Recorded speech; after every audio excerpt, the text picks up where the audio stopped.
सूरज की किरणों में अमृत का वो प्रकाश, हर नई सुबह के साथ यीशु राजा है अब। अंधकार से जो लड़ती उसकी वाणी है आप, उसकी वाणी है आप, उसकी वाणी है आप। अमृत वाणी, अमृत वाणी, अमृत वाणी, अमृत वाणी, अमृत वाणी। पहला पाठ कुरिन्थियों के नाम सन पौलुस का पहला पत्र, अध्याय 6 पद संख्या 4 से 10 तक। हम कष्ट, अभाव, संकट, कोड़ों की मार, कैद और उपद्रव में धीर बने हुए और अथक परिश्रम, जागरण तथा उपवास करते हुए हर परिस्थिति में ईश्वर के योग्य सेवक की तरह आचरण करने का प्रयत्न करते हैं।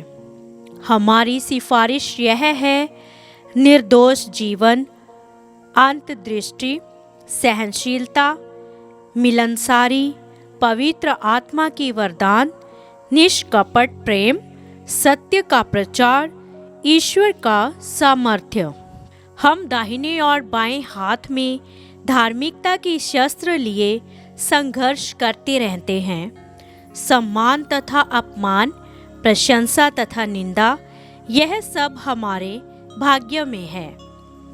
हम कपटी समझे जाते हैं, किंतु हम सत्य बोलते हैं। हम नगण्य हैं, किंतु सब लोग हमें जानते हैं। हम मरने को हैं, किंतु हम जीवित हैं। हम मार खाते रहते हैं, किंतु हमारा वध नहीं होता। हम दुखी हैं, फिर भी हम हर समय आनंदित हैं।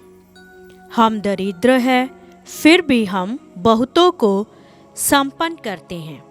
हमारे पास कुछ नहीं है, फिर भी सब कुछ हमारा है। यह प्रभु की वाणी है। ईश्वर को धन्यवाद। भजन अनुवाक्य। हे प्रभु, मैं सदा ही तेरी कृपा का गीत गाता रहूँगा। हे प्रभु, मैं सदा ही तेरी कृपा का गीत गाता रहूँगा। हे प्रभु, मैं सदा ही तेरी कृपा का गीत गाता रहूँगा। मैं पीढ़ी दर पीढ़ी तेरी सत्य प्रतिज्ञता घोषित करता रहूँगा। तूने कहा, मेरी कृपा सदा ही बनी रहेगी। मेरी सत्य प्रतिज्ञता आकाश की तरह चिरस्थायी है। अनुवाक्य। हे प्रभु, मैं सदा ही तेरी कृपा का गीत गाता रहूँगा। मैं अपने कृपा पात्र को प्रतिज्ञा दे चुका हूँ। मैंने शपथ खाकर अपने सेवक दाऊद से कहा, मैं तुम्हारा वंश सदा सर्वदा के लिए स्थापित करूँगा। तुम्हारा सिंहासन युग युगों तक बनाए रखूँगा। अनुवाक्य। हे प्रभु, मैं सदा ही तेरी कृपा का गीत गाता रहूँगा। मैंने अपने सेवक दाऊद को चुनकर अपने पवित्र तेल से उसका अभिषेक किया। मेरा हाथ उसे संभालता रहेगा और मेरा बाहुबल उसे शक्ति प्रदान करेगा। अनुवाक्य। हे प्रभु, मैं सदा ही तेरी कृपा का गीत गाता रहूँगा। मेरी सत्य प्रतिज्ञता और मेरी कृपा उसका साथ देती रहेगी। मेरे नाम के कारण उसकी शक्ति बढ़ती जाएगी। वह मुझसे कहेगा, तू ही मेरा पिता, मेरा ईश्वर और उद्धारक है। अनुवाक्य। हे प्रभु, मैं सदा ही तेरी कृपा का गीत गाता रहूँगा। जय घोष।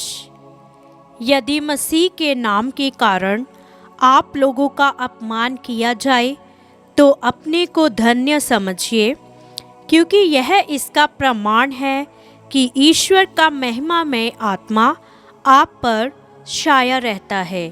हालेलुया। संत मत्ती के अनुसार पवित्र सुसमाचार, अध्याय 10 पद संख्या 17 से 22 तक।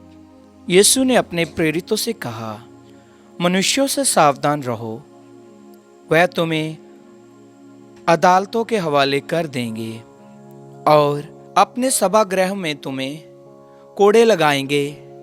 तुम मेरे कारण शासकों और राजाओं के सामने पेश किए जाओगे, जिससे मेरे विषय में तुम उन्हें और गैर यहूदियों को साक्ष्य दे सको। जब वह तुम्हें अदालत के हवाले कर रहे हैं तो ये चिंता ना करो कि हम कैसे बोलेंगे और क्या कहेंगे। समय आने पर तुम्हें कहने के लिए शब्द दिए जाएंगे, क्योंकि बोलने वाले तुम नहीं हो बल्कि पिता का आत्मा है जो तुम्हारे द्वारा बोलता है। भाई अपने भाई को मृत्यु के हवाले कर देगा और पिता अपने पुत्र को। संतान अपने माता पिता के विरुद्ध उठ खड़ी होगी और उन्हें मरवा डालेगी। मेरे नाम के कारण सब लोग तुमसे बैर करेंगे, किंतु जो अंत तक धीरज धरेगा उसे मुक्ति मिलेगी। प्रभु का सुसमाचार। ख्रिस्त की जय।